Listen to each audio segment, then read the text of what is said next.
Raconter la vie de Biouna, c'est longer un demi-siècle de culture populaire algérienne. Et au passage, observez comment une artiste née au cœur d'Alger a traversé les âges, la télévision, le cinéma d'auteur, ainsi que la variété avec le même aplomb, la même gouaille et un sens très sûr du public. Zulflaoun, ici le kabyle préféré de ton kabyle préféré, le meilleur de ce que fait l'Algérie.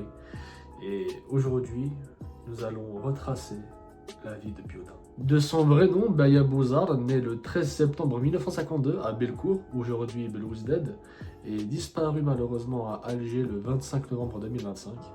Elle fut à la fois chanteuse, danseuse, comédienne, humoriste et pour beaucoup, une présence familière qui parlait au foyer aussi bien qu'aux salles obscures. Biouna a grandi dans un quartier populaire où la musique circule par les familles, les fêtes, les mariages et les radios. Très jeune, elle rejoint les troupes de chant. D'abord les chœurs de Fadila Dziria, où elle accompagne au tambourin, puis une formation qu'elle co-dirige avec sa complice, Flifla, et ce avant de monter sa propre troupe. Cette socialisation par la scène lui donne deux outils décisifs. L'oreille pour la musique populaire et le sens du rythme comique. Avant 20 ans, elle se produit déjà à Alger. À 19 ans, on la voit danseuse au Copacabana, un music hall d'Alger, ce qui assoit sa réputation d'entertainer complète. La télévision lui offre très tôt une notoriété nationale. Mustapha Badi la repère et lui confie Fatma dans la grande maison. Un feuilleton de 1973 tiré par Mohamed Dib. Le rôle ancre sa présence dans l'imaginaire des foyers algériens et fixe une image de femme populaire, vive et frontale, à laquelle elle saura toujours revenir sans s'y enfermer. Dans les années 2000, elle explose dans la télévision de proximité avec la trilogie Nas Mlah City entre 2002 et 2005, tout en poursuivant des one-woman shows qui affûtent son personnage public. Une femme qui parle net, rit fort et bouscule les hypocrisies. Cette double vie entre scène et salon installe un capital sympathie durable. Au cinéma, tout change quand elle croise Nadir Moknesh. Après le harem de Madame Osman en 2000, elle incarne Papicha dans Viva l'Algérie en 2004, puis triomphe en Madame Algéria ou Zineb Ara dans Délice Paloma en 2007. La trilogie compose un portrait de femmes algéroises complexes, mais surtout mordantes, souvent cabossées, mais stratèges.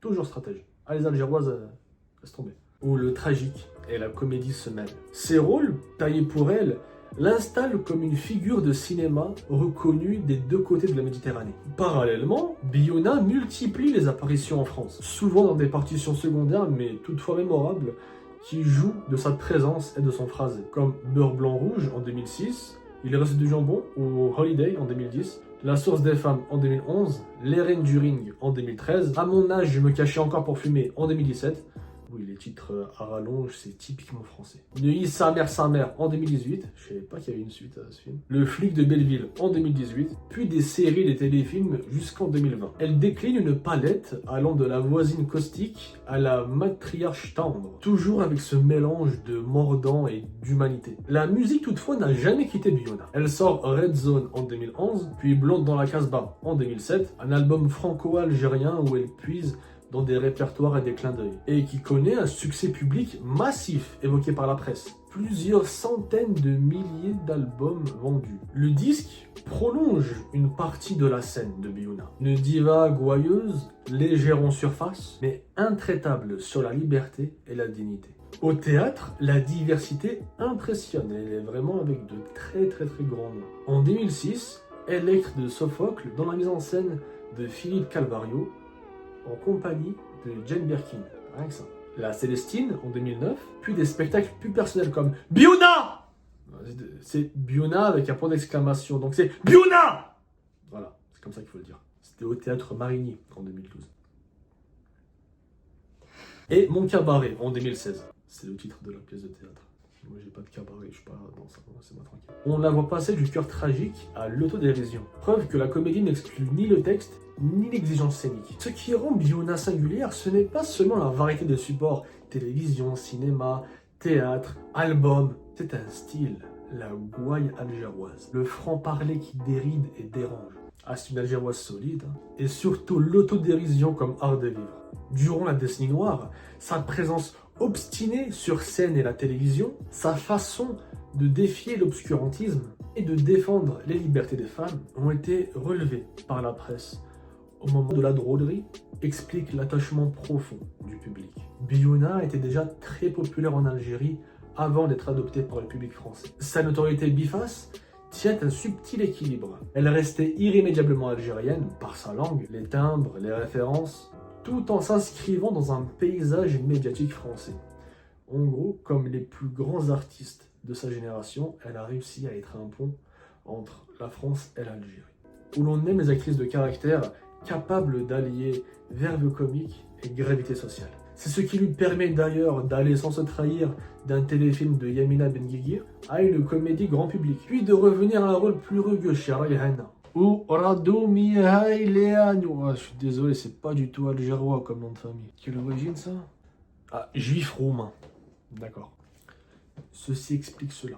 Et malheureusement, après plusieurs années de combat contre la maladie, Biouna s'éteint le 25 novembre 2025, à l'âge jeune de 73 ans, à l'hôpital d'Ait Msous, à Alger, des suites d'un cancer du poumon. La nouvelle est confirmée par de nombreux médias en France et en Algérie et suscite une vague d'hommages d'artistes et de responsables culturels qui saluent une grande dame et une figure iconique du cinéma algérien. Les nécrologies rappellent ses rôles avec Moknesh, sa verve et cette manière d'avoir défié l'obscurantisme par l'art. L'héritage de Biouna se lit moins en trophée qu'en personnage. Elle a légué une galerie de femmes, cabaretière lucide, mère protectrice et têtue, arnaqueuse à la débrouille, vieille dame indocile, autant de figures qui disent l'Algérie urbaine et ses métamorphoses. Elle a aussi légué aux scènes une énergie, celle d'une Algérie qui ne craint ni la tendresse ni l'insolence, et qui considère la culture populaire comme un lieu légitime de complexité. Cette continuité explique pourquoi son nom reste immédiatement parlant, et ce de Bellecour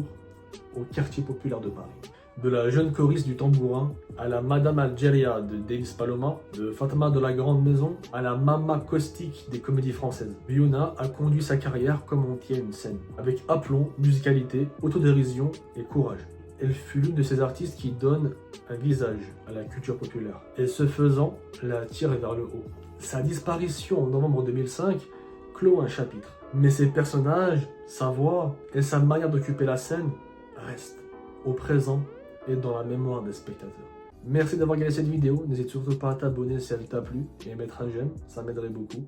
Et d'autres de ce style arrivent. C'est le meilleur moyen de me soutenir dans mon travail, ainsi que de mettre un petit commentaire et bien sûr partager la vidéo. Pour me soutenir financièrement et ne plus simple, il suffit de faire un tour sur mon site de e-commerce thermalshopping.com. Vous avez bien sûr moins 10% avec le code DZ10, c'est un site qui regroupe la totalité de la culture amazigh algérienne et bien plus encore. En ce moment, c'est le YouTube de l'Algérie, de la JSK, voilà, fait trop plaisir. Peut-être même qu'au moment où vous regarderez cette vidéo, ce sera déjà la Coupe du Monde. Et moi, je vous remercie, je vous donne rendez-vous très vite pour une prochaine vidéo.